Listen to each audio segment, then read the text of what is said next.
What's up, YouTube? How you doing? It's your boy Luck, and I'm coming to you today with the almighty and unforgiving Peacekeeper. Right? I think that's yeah, okay, yeah. No, the reason I say that, it's actually a little bit of a weaker gun, and we'll of course get into all of that. And I wanted to kind of go through a couple things with you, but I didn't want to come out with this video right away. I wanted to give it a little bit of time to get a chance to play with the gun, kind of go through some tests with it, and see what I thought of it overall before actually coming out and saying this is the perks that I use, this is everything that's good. Because I didn't want to come to you guys and say right off the bat, this is what a great, oh, you got to do this, right? Because I don't know.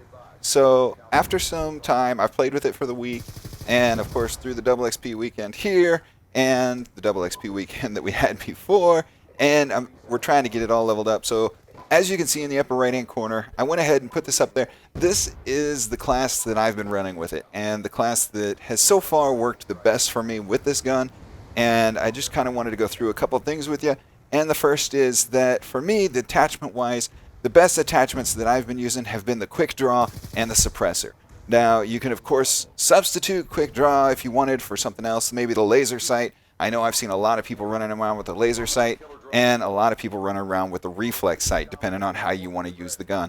If you're a running gunner, I don't know. For me, I like to rush, but there are points when you want to kind of hold a choke point as well. So the laser sight is good. I like it a lot, and for hip firing, it's amazing. This gun actually has a great hip fire. So surprisingly enough, I haven't found a need for the laser sight with this gun because I can hip fire with it just great without using the laser sight. So to me, it was a little more beneficial to have the quick draw, just so if in case I get to one of those medium range fights, I can still pull the gun up and kind of beat somebody to the punch while they're pulling their gun up. And we can kind of go back and forth on that. You know, it's hit and miss. One thing I would like to bring up is this gun by far and away seems to be very connection based. Now, what I mean by that is because the rate of fire is so much slower than what you may have seen from the PDW or the MSMC or a gun such of that nature, is because the fire rate is so fast on those guns, even if you're a second behind or whatnot of that nature, you can still kind of win the gunfight if you have to. On this one, because the rate of fire is so much slower, when you come up to somebody, if they're a second ahead of you, chances are they're going to win the gunfight. So it's a very connection-based gun. But as long as you got a decent connection and you're running into the fights with a plan, you're not just diving into the enemy spawn and trying to spray down everybody, then you're pretty much going to do okay with this gun. Because you can kind of pick your spots, and it does have an amazing range, and I'll get into that here in just a second as well.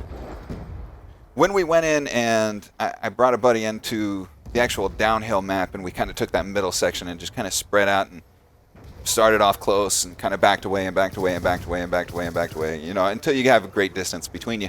Well, what we found out is that pretty much anywhere on the map, as long as you're within the range of this gun, it's about a 4-shot kill, 3 to 4 shot kill.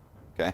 Now, if you're aiming higher on the body, I know there's not supposed to be a headshot multiplier, but from what I found is if you're hitting them up higher, it's usually a 3-shot kill as opposed to a 4-shot kill. But still, either way, it's a pretty quick kill as long as you're on target.